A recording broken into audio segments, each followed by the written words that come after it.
नमस्कार प्रिय शिक्षार्थियों, मैं सविता देवी, राजकीय इंटर कॉलेज नोएडा, गौतम बुद्ध नगर। बच्चों, स्वागत है आपका हिंदी की कक्षा में। आज हम पढ़ेंगे उप विषय काव्यांजलि के अंतर्गत बादल राग, जिसके रचनाकार हैं सूर्यकांत त्रिपाठी निराला। बच्चों, सूर्यकांत त्रिपाठी निराला छायावाद के एक सशक्त कवि हैं। छायावाद, इससे पहले भी हमने जयशंकर प्रसाद को पढ़ा था। छायावाद के विषय में मैंने वहाँ भी आपको बताया था कि छायावाद उस समय सीमा से बंधा हुआ था जो स्वतंत्रता की बेड़ियों से युक्त था। 1918 से 1936 तक की समय सीमा छायावाद की समय सीमा थी और उस समय स्वाधीनता चेतना और जन जागरण को जन जन तक पहुंचाने में कवि अपनी लेखनी के माध्यम से सहायता कर रहे थे। जयशंकर प्रसाद के जैसे ही प्रसिद्धि प्राप्त की सूर्यकांत त्रिपाठी निराला। सूर्यकांत त्रिपाठी निराला ओजस्वी कवि के रूप में जाने जाते हैं। बच्चों, इनके जीवन परिचय के विषय में हम देखेंगे, बहुत महत्वपूर्ण है, परीक्षाओं में अक्सर पूछा जाता है इनके जीवन परिचय को। ठीक है, तो इनके जीवन परिचय को हम संक्षिप्त रूप से देखेंगे, इसके बाद हम अपनी कविता को पढ़ेंगे।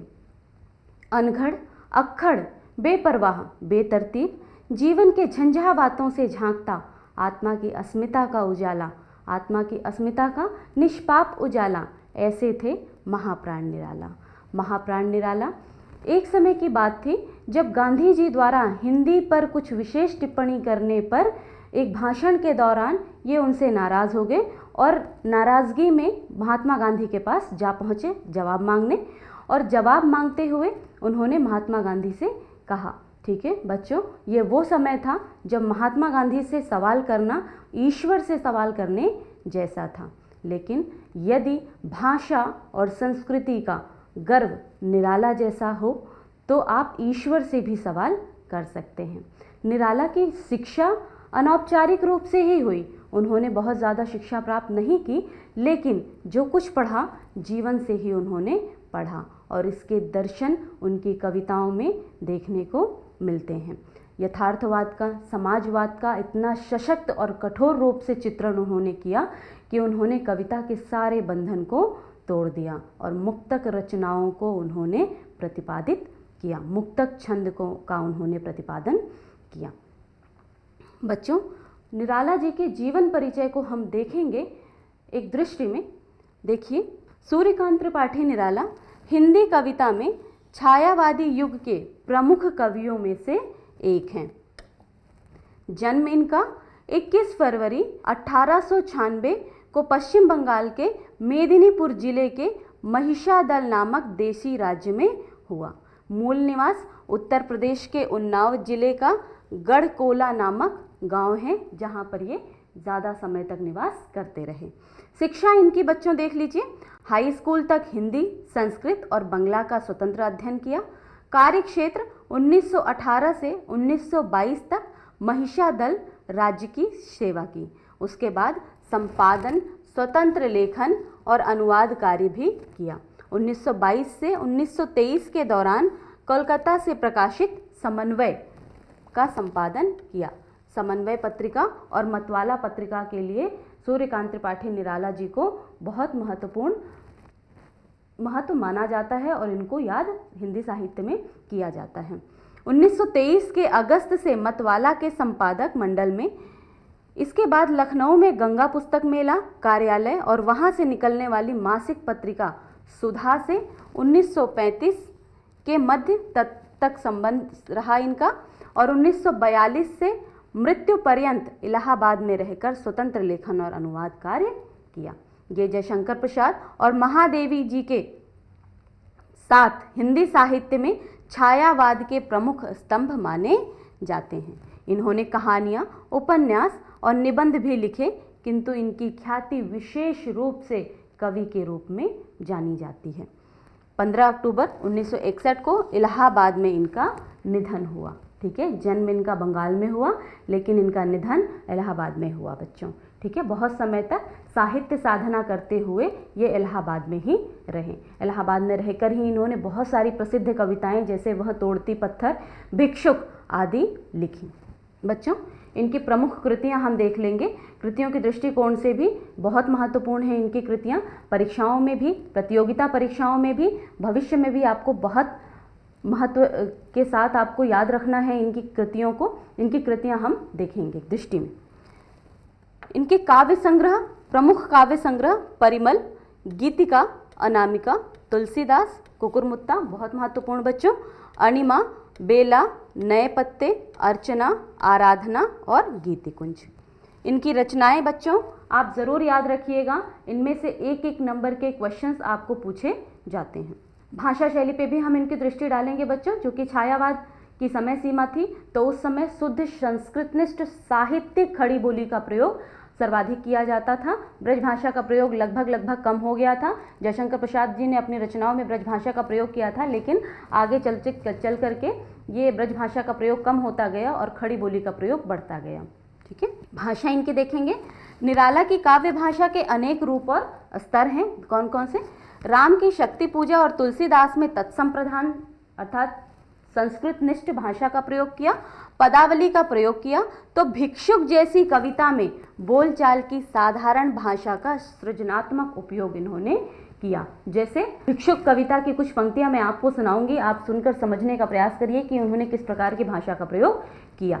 ठीक है, वहां आता दो टूक कलेजे के करता, छंदों के बंधन से मुक्त यह रचना बच्चों, पछताता पथ पर आता, पेट पीठ दोनों मिलकर हैं एक, चल रहा लकुटिया टेक, मुट्ठी भर दाने को भूख मिटाने को, वह फटी पुरानी झोली को फैलाता, वहाँ आता दो टूक कलेजे के करता, पछताता पथ पर आता। भाषा का कसाव, शब्दों की मितव्ययता और अर्थ की प्रधानता उनकी काव्य भाषा की प्रमुख विशेषता रही हैं। शैली देखेंगे बच्चों, कोमल भावनाओं की अभिव्यक्ति में सिद्धहस्त थे, अर्थात कठोर से कठोर विषय को भी जो है कोमल शब्दों के साथ अभिव्यक्त कर देते थे। जैसे भिक्षुक की दयनीय दशा को आपने इन पंक्तियों में देखा। कठोर व प्रचंड भावों की अभिव्यक्ति भी की। वहाँ तोड़ती पत्थर इलाहाबाद के पथ पर देखा मैंने उसको। ठीक है, यह निराला जी की पंक्तियां हैं कि कठोर से कठोर शब्दों को भी प्रचंड रूप से बिना डरे कहने में वे समर्थ थे। दार्शनिक एवं राष्ट्रीय विचारों की अभिव्यक्ति भी उनकी रचनाओं में हुई है। जैसे उनकी एक कविता है, बांधो न नाव इस ठाव बंधो। ठीक है, यह लौकिक स्तर पर, सामाजिक स्तर पर लिखी गई कविता है, लेकिन अलौकिक संदर्भ को अभिव्यक्त करती है। बच्चों, पाठ परिचय में हम देखेंगे कविता। ठीक, हम जो कविता पढ़ने जा रहे हैं आप, बादल राग, आज हम जो कविता पढ़ रहे हैं बादल राग, उसका शीर्षक है बच्चों, और यह कविता अपरा काव्य संग्रह से संकलित है, जिसमें आज हम देखेंगे इसके परिचय को। परिचय में क्या बताया गया है, बादल राग को लिखने का तात्पर्य, बादल राग को लिखने का क्या उद्देश्य रहा है कवि का, उसका हम यहाँ पे अध्ययन करेंगे। क्योंकि मैंने आपको पहले ही बताया है बच्चों कि स्वाधीनता चेतना से युक्त वह युग जिस समय जन जन को जागरण की स्थिति में लाना था, तो कवियों ने बहुत महत्वपूर्ण तरीके से अपनी लेखनी के माध्यम से यह कार्य किया। बादल राग में बादलों को माध्यम बनाया गया, प्रकृति को, चूँकि छायावाद की सबसे बड़ी विशेषता रही है प्रकृति के माध्यम से अपनी भावों की अभिव्यक्ति करना। प्रकृति के जितने स्वरूप, जितने आयाम हम छायावाद में देखते हैं, इतने हमें अन्यत्र देखने को दुर्लभ हैं। ठीक है, तो यहाँ प्रकृति के क्रांतिकारी स्वरूप के दर्शन होते हैं, प्रकृति के सौंदर्य रूप के भी दर्शन होते हैं, और प्रकृति के कल्याणकारी रूप के भी दर्शन होते हैं। हम देखेंगे पाठ परिचय के बाद उनकी पंक्तियाँ, जब हम उसका भावार्थ समझेंगे तो हम समझेंगे कि किस प्रकार प्रकृति कल्याणकारी भी है, किस प्रकार प्रकृति शक्तिशाली भी है, और किस प्रकार प्रकृति सौंदर्य स्वरूप भी। देखिए, बादलों को देखकर अपने मन में उमड़ते उल्लास का भाव प्रकट होना। ठीक है, बादलों को देखकर हमारे अंदर उमड़ते उल्लास के भाव को लेखक ने किस प्रकार सौंदर्यता से प्रकट किया है। ठीक, बादलों का आह्वान करके उससे सृष्टि में नई शक्ति भरने की प्रार्थना करना। ठीक है, बादलों को के क्रांतिकारी स्वरूप के दर्शन होते हैं यहाँ पे, और सृष्टि में एक नई उम्मीद की चेतना जगाना, और सृष्टि में शक्ति भरने की प्रार्थना भी लेखक ने कवि ने इस कविता के माध्यम से की। बादल के समान आकाश में उमड़कर विश्व का अवलोकन करना। लेखक ने अपनी स्व इच्छा भी जाहिर की कि बादलों के साथ उड़ करके वो संपूर्ण संसार को भी, संपूर्ण संसार के आश्चर्य को भी वह देखना चाहता है। ठीक, बादल के जीवनदायी और कल्याणकारी रूप को भी इसमें दर्शाया गया है। बादल के माध्यम से शक्ति, उत्साह और क्रांति का संदेश देना। ठीक है, शक्ति का, उत्साह का और क्रांति का संदेश भी बादलों के माध्यम से दिया गया है। आइए बच्चों, हम कविता का पाठ करेंगे, सस्वर वाचन करते हुए उसके भावार्थ को समझेंगे और उससे जुड़े समस्त तथ्यों का विश्लेषण करेंगे। देखिए बच्चों, बादल राग कविता आपके सामने। इसके कठिन शब्दों का हम पहले निवारण कर लेंगे, कठिन शब्द हम पहले समझ लेंगे, फिर हम कविता का पाठ करेंगे। देखिए, सर सरोवर, रेगिस्तान मरुभूमि या रेगिस्तान, सरित नदी, तड़ित बिजली, विजन निर्जन जहाँ कोई भी व्यक्ति ना हो, कानन जंगल, आनन मुख, रोर ध्वनि, भैरव भयंकर, मरोर गर्व, गहन अति गंभीर। बच्चों, यहाँ पे हमने कठिन शब्दों के अर्थ देख लिए हैं। अब हम इसके भावार्थ को समझेंगे। कविता का पाठ करते हुए इसके भावार्थ पे दृष्टि डालेंगे। देखिए, झूम झूम मृदु गरज गरज घन घोर, राग अमर अंबर में भर निज रोर। बच्चों, जैसे कि यह गीत है तो इसे हम गा भी सकते हैं और साधारणतः हम इसको पढ़ भी सकते हैं, लेकिन गीत को गाकर ही यदि हम प्रस्तुति करें तो वह सुनने में और आनंदमयी हो जाता है। देखिए, झूम झूम मृदु गरज गरज घनघोर, राग अमर अंबर में भर निज रोर। बादलों से लेखक ने, कवि ने यहाँ विश्वास जाहिर किया है। बादलों के को देख करके उसे विश्वास हो रहा है कि झूम झूम कर मृदुलता से, कोमलता से, ठीक है, गरज गरज, गरज गरज में बच्चों पुनरुक्ति प्रकाश अलंकार है, झूम झूम में पुनरुक्ति प्रकाश अलंकार है।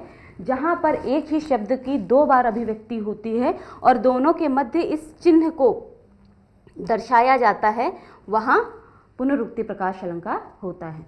तो बादलों से यह कवि जो है आशा कर रहा है कि झूम झूम करके बरसो। ठीक है, समस्त संसार में अपने उल्लास को, अपने संदेश को तुम झूम झूम करके, गरज गरज करके, बरसा करके अपने संदेश को समस्त संसार में व्याप्त कर दो, अपनी क्रांति को समस्त संसार में व्याप्त कर दो। राग अमर, तुम्हारा जो ये गर्जन राग है, जो गर्जना है तुम्हारी, वह अमर है। अमर अर्थात शाश्वत है, हमेशा रही है। पहले भी बादल ऐसे ही गरजते थे, आज भी बादल ऐसे ही गरजते थे, तो इसलिए यह अमर राग है। ठीक है, अमर अंबर में भर निज रोर, और अंबर में अपने इस अमर राग को रोर, शोर तरीके से, जोर तरीके से इस पूरे अंबर में उसको व्याप्त कर दो। कैसे बरसो, ठीक है, अपने भाव को, अपने स्वभाव को तुम पूरे समस्त आकाश में व्याप्त कर दो और ऐसे बरसो जैसे जिसे देख करके समस्त संसार प्रफुल्लित हो जाए, समस्त संसार आशा की एक नई किरण के साथ प्रसन्नचित्त हो जाए। कैसे बरसो, देखिए अगली पंक्तियों में, झर झर झर निर्झर गिरी सर में। बच्चों, झर झर झर में अनुप्रास अलंकार, निर्झर, निर्झर का अर्थात जलप्रपात की भांति बरसो, गिरी अर्थात पर्वत में, सर अर्थात तालाब में। कहाँ कहाँ बरसो कि झरझर करके, झरने की भांति, प्रपात की भांति पर्वतों में और तालाबों में बरसो। कहाँ कहाँ और बरसो, घर मरु तरु मरमर सागर में, घर में बरसो, मरु मरुस्थल में बरसो, और तरु अर्थात वृक्षों की शाखाओं पर, वृक्षों या जंगलों में बरसो। मरमर, और उनकी जो नमी समाप्त हो चुकी है उस समाप्त नमी को जो है मर करके उसको मरुभूमि बना दो, इस तरह बरसो। और सागर में भी बरसो, अर्थात संपूर्ण संसार में अपनी व्यापक दृष्टि डालो, संपूर्ण संसार में अपनी झरझराहट को व्याप्त कर दो, ऐसे गर्जना करके बरसो। सरित तड़ित गति चकित पवन में, और कहाँ बरसो, सरिता में बरसो, तड़ित गति अर्थात बिजली की गति की भांति तेज, ठीक है, चकित कर दो पवन को, ठीक है, संपूर्ण संसार को इतनी तेज गति से बरसो कि संपूर्ण संसार चकित हो जाए तुम्हारी गर्जना और तुम्हारी आवाज से। मन में विजन गहन कानन में। और जिस प्रकार बादलों को देख करके जब बारिश होती है तो मन प्रफुल्लित हो जाता है, हर्ष से व्याप्त हो जाता है, तो लेखक ये कह रहा है, कवि यह कह रहा है कि मन में, अर्थात मन में उत्साह उमड़ आए, अर्थात मन में जो है एक प्रसन्नता का भाव जागने लगे। विजन, जहाँ पर कोई भी ना हो, विजन अर्थात निर्जन स्थान, गहन कानन में और घने जंगलों में, कानन जंगल, घने जंगलों में भी अपनी उस शोर को व्याप्त कर दो, उस झरझराहट को, उस झरने के समान बरसते हुए स्वर को व्याप्त कर दो। आनन आनन में रव घोर कठोर, और हर एक मुख में, आनन, आनन में भी पुनरुक्ति प्रकाश अलंकार है बच्चों। रव घोर कठोर, आनन आनन में प्रत्येक व्यक्ति के मुख पर जो प्रसन्नता का भाव है वो छलकने लगे, जाग उठे। रव घोर कठोर, और स्वतंत्रता प्राप्त करने के लिए प्रत्येक व्यक्ति तुमसे कठोरता को ज्ञात कर ले, तुमसे कठोरता को ग्रहण कर ले, और उस कठोरता को ग्रहण करके स्वतंत्रता के लिए संग्राम में कूद पड़े। तो अपनी कठोरता प्रत्येक व्यक्ति के मुख पर देने का प्रयास करो, इस तरह बरसो, ठीक है। और राग अमर अंबर में भरनिज रोर, ठीक है बच्चों। सरित सरित तड़ित गति चकित पवन में, यहाँ पर उपमा अलंकार का भी की छटा दर्शनीय है, ठीक है। अगली पंक्तियों में हम देखेंगे, अरे वर्ष के हर्ष बरसतु, बादलों को वर्ष का हर्ष कहा गया। क्यों वर्ष का हर्ष कहा गया? क्योंकि प्रत्येक वर्ष बादलों के आने से हमारे खेत खलिहान लहलहाने लगते हैं और धन धान्य से पूर्ण होकर संपूर्ण संसार जो है खुशी से, संपूर्ण संसार पूरे साल अपने जीवन यापन की सुख सुविधाओं को जुटा लेता है। यदि बादल नहीं होंगे, वर्षा नहीं होगी, वर्षा नहीं होगी, तो हम अनाज कहाँ से लाएंगे और हम धन धान्य से युक्त कैसे होंगे? जीवन यापन के लिए हमें जो ज़रूरी आवश्यक चीज़ें हैं, चाहे फल हो, चाहे सब्जियां हो, चाहे धन हो, चाहे अनाज हो, हमें उसी से प्राप्त होता है। इसलिए बादल को यहाँ वर्ष का हर्ष कहा गया है। बरस तू बरस बरस रसधार, पुनरुक्ति प्रकाश अलंकार। और रसधार, इस तरह बरसो कि अपनी रस की धार संपूर्ण संसार में बहा दो। पार ले चल तू मुझको, बहा दिखा मुझको भी निज गर्जन भैरव संसार। और इस तरह बरसो कि अपना जो गर्जन भैरव संसार है, जहाँ पर तुम निर्मित होते हो, जहाँ तुम बनते हो, तुम कैसे निर्मित होते हो, कैसे बरसते हो, अपने उस गर्जन भैरव संसार को इस बहाव में मुझे भी वहाँ तक लेकर चलो। मेरे इन प्रश्नों को सुलझाने का प्रयास करो, मुझे वह जगह दिखाओ जहाँ पर तुम्हारा निर्माण होता है, जहाँ पर तुम संपूर्ण संसार को खुश करने वाले हो, लेकिन फिर भी इतनी कठोरता प्राप्त करते हो। तो मेरे इन प्रश्नों के उत्तर भी मुझे अपने साथ बहा कर ले चलो और दो। उथल पुथल कर हृदय मचा हलचल, चल रे चल मेरे पागल बादल। चल रे चल मेरे पागल बादल में बच्चों मानवीकरण अलंकार प्रयुक्त किया गया है। बादल को मित्रता, आत्मीयता के साथ यहाँ पे देखा गया है। कवि ने बादलों को अपना मित्र समझा और कह रहा है कि चल रे चल मेरे पागल बादल, मुझे अपने साथ लेकर चल और मेरे हृदय में जो उथल पुथल मची हुई है, उस उथल पुथल को, जो हलचल है, उसको शांत करने का प्रयास करो। और इतना बरसो कि संपूर्ण संसार उथल पुथल से युक्त हो जाए, हलचल मच जाए संसार में, और संसार अपनी स्वतंत्रता के लिए अब तुमसे वो कठोरता को ग्रहण करें। धसता दलदल हंसता है नद खल खल, ठीक है। धसता दलदल, तुम इतना बरसो कि जो दलदल है वो धस जाए, ठीक है। अर्थात तुम्हारी पानी से, तुम्हारी वर्षा से, तुम्हारी बूंदों से। और हंसता है नद खलखल, इतना बरसो कि नदियाँ जो है खिलखिला करके हंसने लगे। खलखल शब्द में भी पुनरुक्ति प्रकाश अलंकार है बच्चों, कि तुम्हारी जल के प्रवाह से नदियाँ भी खलखल करके तुम्हारा गुणगान करने लगे, तुम्हारे प्रति अपना सम्मान भाव दर्शाने लगे, खलखल ध्वनि के साथ। बहता कहता कुल कुल कलकल कलकल, और बह बह करके कुल कुल कलकल इस ध्वनि के साथ तुम्हारा यशोगान करे, क्योंकि तुमने संसार का मार्गदर्शन किया है। तुम्हारे अंदर वह तत्व है जो तुम संसार को आगे निर्देशित करने के लिए प्रयुक्त करते हो। देख देख नाचता हृदय, बहने को महाविकल बेकल।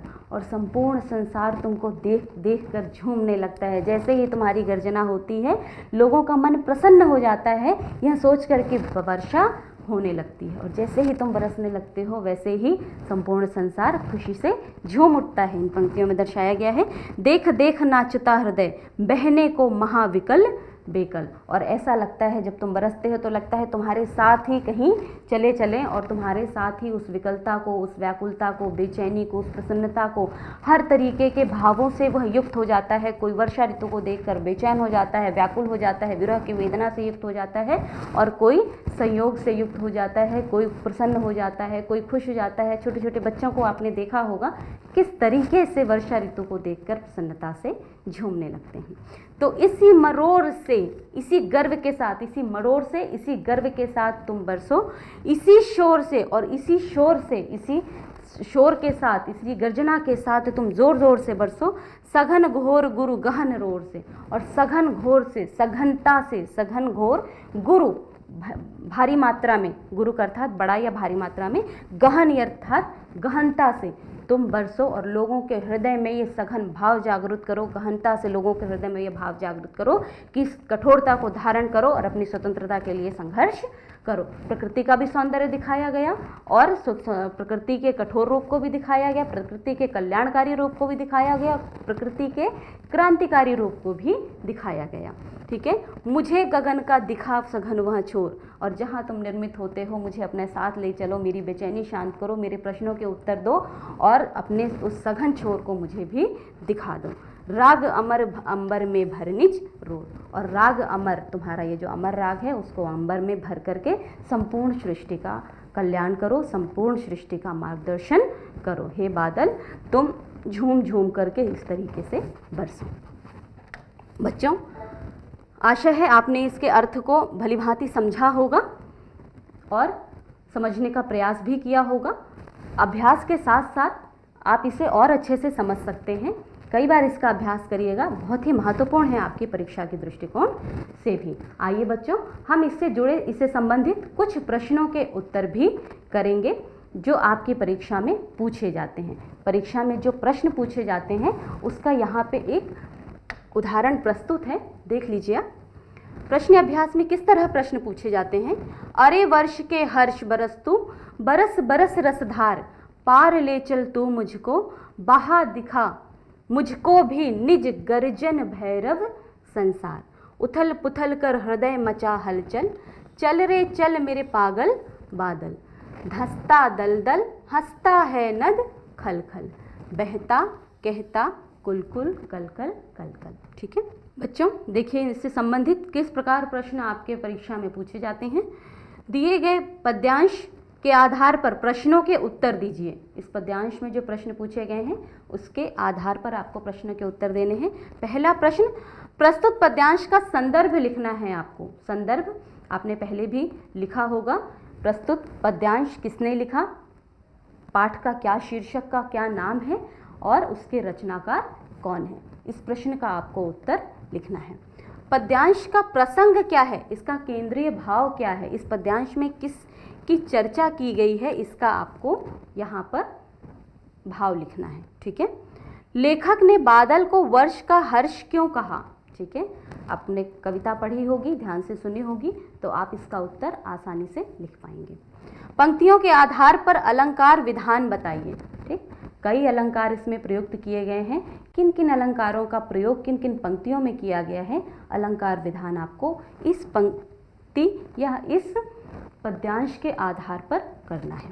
अगला प्रश्न है बच्चों, भैरव और संसार का पर्यायवाची आपको लिखना है। इसके समानार्थी शब्द लिखने हैं कि भैरव का क्या अर्थ होता है और संसार का पर्यायवाची क्या है। इन प्रश्नों को आपने देख लिया बच्चों और ध्यान से समझ भी लिया। अब हम देखेंगे इससे जुड़े स्वमूल्यांकन।